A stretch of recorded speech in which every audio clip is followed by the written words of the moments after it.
championships just finished. Homestead Boy won. Got first place, third place, and fourth place in his age group. And now we're having a celebratory ice cream. Everybody say hi. Hey guys, so we are back home. It's kind of been a busy weekend. We're just relaxing this evening, but yeah, like I said, Homestead Boy 1 finished first in the 100 free. I think he finished, I don't know, third and fourth and two other. He did 100 free, 50 free, and 200 free. That's his best stroke. So that was good. It has been raining on and off. You can kind of see we've got water laying down over here.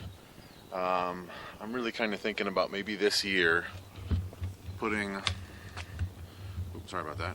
some gutters up along the whole side here. I've just got this section of gutters up here so that when I'm walking in and out of the barn I don't get wet. But my thought is to put gutters and tilt it from this side all the way back there, and then I can put it into a tote, or I can just run it out the back there where it'll drain away. So let's go in and check the incubator. I don't think we're right up to the humidity where we need to be yet, so let's go check that. So you guys won't be able to read that, I don't think, but it's at 90.3 degrees and 47% humidity. The 90.3 degrees is because Homestead Boy 1 was just out here and he was adding some water. So in the bottom of the incubator there's 6 troughs, and you can put water in them to increase the humidity. And what you kind of want to do is add water to some of them, see how it goes, add water to more. We're up to having water in all 6 of them, so hopefully that gets us up to the 55% that we need. Otherwise we may have to think about putting in a wet paper towel to increase the humidity, but hopefully that gets us up there and we can get some eggs in there. I think it was, I can't think of the first name, Keese, well, one of my subscribers corrected me. I think I said 28 days on the last video. To incubate chicken eggs it is 21 days, not 28 days. So I stand corrected on that. Let's go over and take a look at the pasture and see how muddy it is, because I'm going to have to milk later this evening. You can see the lilacs are thinking it's spring. We've got 4 of them right here over on the side of the driveway, and I'm kind of hoping that they take off this year. We'll see how that goes, but they're the ones that are supposed to get relatively big, so it's muddy. It's actually been pretty muddy over here lately, but it hasn't been so soupy that I sink down to the bottom, past. I don't ever get past the tops of my boots as long as I'm careful where I walk, but with the rain today that may change. You can see it's pretty muddy. I still don't have those wood chips, so I don't have much to do about it, but man, I like seeing this. All the chickens out there cleaning up, the sheep. They still don't have access to the rest of the pasture over there. I'm hoping that within the next few weeks that starts to green up and grow, and then I can kind of rotate them through there. And it looks kind of naked over here. Let me show you. You can see that bare spot right there. That's where the trailer normally gets parked, and our friends are borrowing that. That's when I got all the wood out of there and stacked it over there. So looks kind of naked over there. I have plans for possibly putting a storm shelter right over there. Hopefully that happens this spring. We will see. Just wanted to give you guys a little bit of a look at the other corner of the property. I don't come over here and film hardly at all. This is the southwest corner of our property, and as you can see there's a down tree there, and if you look you can see the bark's off several of them. They're going to need to come down sometime this spring or this summer before they go down over the road. It's just a matter of finding time to get to them. So, but this is what the property looks like from the other corner. And this over here, like, so this right here, along here and along all the way over there, is the pasture that I'm keeping them out of right now to let grow. And if I come over here, I should be able to show you guys some of the temporary posts that I try to use to keep the cows out of. So if you look right there, you can see that post right there, and then where'd the other post go? I go right by it? Oh, right there. There's the other post.